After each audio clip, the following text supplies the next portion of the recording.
10 তাৰিখটো যোৱাৰ পিছত জীৱনৰ গতিবিধি অলপমান বেলেগ হ'বলৈ ধৰে। 10 তাৰিখলৈ দি অহা লেবেলবোৰ নিমিষতে ধূলিসাৎ কৰি মাটিৰ মানুহ হৈ যাওঁ মই। যি পাওঁ তাকে লৈ সুখী হ'বলৈ আৰম্ভ কৰোঁ। যোনে যি কয় তাকেই শুনো, যোনে যি খুৱাই তাকেই খাওঁ। গজা এটা খোৱালেও সুখী, নিমকি এখন খোৱালেও সুখী। লাহে লাহে সন্ধিয়া কলিতা খুৰাৰ দোকানলৈ গৈ বহো, তেখেতৰ চাহ খোৱা সময়টোও জানো। মানুহজন কিন্তু বৰ চাফা অন্তৰৰ মানুহ দেই, আৰু মানুহৰ মনবোৰো পটককে বুজি পায়। বাৰাণ্ডাৰ নিচিনা এঢলীয়া টিন দিয়া ঠাইখিনিত দীঘল বেঞ্চখনত বহি এনেই চুচুক চামাককে থাকো।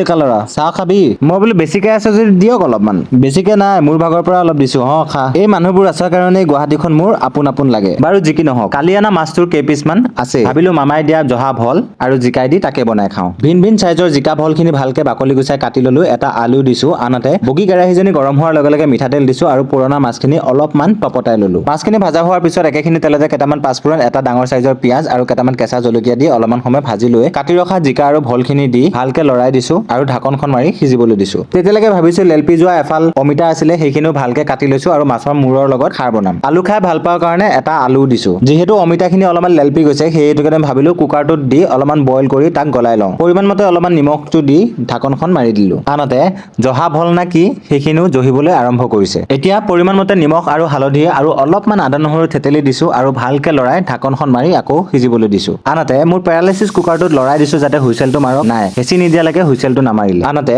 মোৰ জহা ভলখিনিও ভাজি হৈ গৈছে। এতিয়া সময় হৈছে ভকভকীয়া উতলা গৰম পানী দিয়াৰ। যিহেতু খাবলৈ লগত একোৱে নাই, সেইহেতুকে অলপমান বেছিকে পানী দিছো আৰু ভকভককে উতলিবলৈ দিছো। আনহাতে শ্বিলঙৰ লং আৰু ইংলেণ্ডৰ চাহপাত দি একাপ ৰঙা চাহ বনাই ললো। এতিয়া ভল আৰু জিকাৰ আঞ্জাখিনি উতল অহাৰ পিছত কেইপিছমান মাছ দি দিছো। আনহাতে বাপেকৰ ফলীয়া কলীয়া কেৰাহীটো পাতি দিছো, গৰম হোৱাৰ লগে লগে মিঠাতেল দিছো আৰু এটা তেজপাত, এটা শুকান জলকীয়া, কাটি ৰখা পিঁয়াজ আৰু কেঁচা জলকীয়া দি ভালকে ভাজি আদা নহৰুখিনিও দি দিছো আৰু এতিয়া বইল কৰি ৰখা অমিতাখিনি দি ভালকে লৰাই দিছো। মাজতে অলপমান কলা খাৰ দিছিলো, খাৰৰ ক্লিপটোৱে দেখাবলৈ থাকি গ'ল। বাৰু যি কি নহওক, এতিয়া মাছৰ মাথাকেইটা দি ভালকে ভাঙি দিছো আৰু লৰাই ঢাকি সিজিবলৈ দিছো। মাজে মাজে লৰাই আছো, নহলে পটককে হট হৈ সাবটি ধৰে। এতিয়া অমিতা বইল কৰা পানী অকমান দি আকৌ ভালকে লৰাই অলপমান নিমখ দিছো আৰু ঢাকনখন মাৰি সিজিবলৈ দিছো। আনহাতে মোৰ জিকা আৰু ভলৰ তৰকাৰীও ৰেডি হৈ গৈছে। এতিয়া অসুস্থ কুকাৰটোত ভাতকেইটাও পাতি দিলো। আনহাতে মোৰ মাছৰ মূৰেৰে বনোৱা অমিতাৰ খাৰ ৰেডি হৈ গৈছে। শেষত অলপমান বঙালী মেমেন্ধু অৰ্থাৎ মান ধনিয়া ছটিয়াই দিছো। দেখিয়ে খাং খাং লাগিছেনে নাই বাৰু? এইফালে অসুস্থ কুকাৰটোতো হাতখন হেঁচি চিটিটো মৰুৱাই ললো। এতিয়া পৰিবেশন কৰিবলৈ লৈছো। চাইডতে লৈছো ফাৰ্ষ্ট কপি বাচমতি চাউলৰ ভাত, কাষতে লৈছো অমিতাৰ খাৰ, এহাতে লৈছো ভল আৰু জিকাৰ তৰকাৰী আৰু এপিচ ডাঙৰ মাছ আৰু এটা গাহৰ সেউজীয়া কেঁচা জলকীয়া। পিছে ৰাইজ জিকা আৰু ভল একেলগে খাই নে নাখায় নাজানো,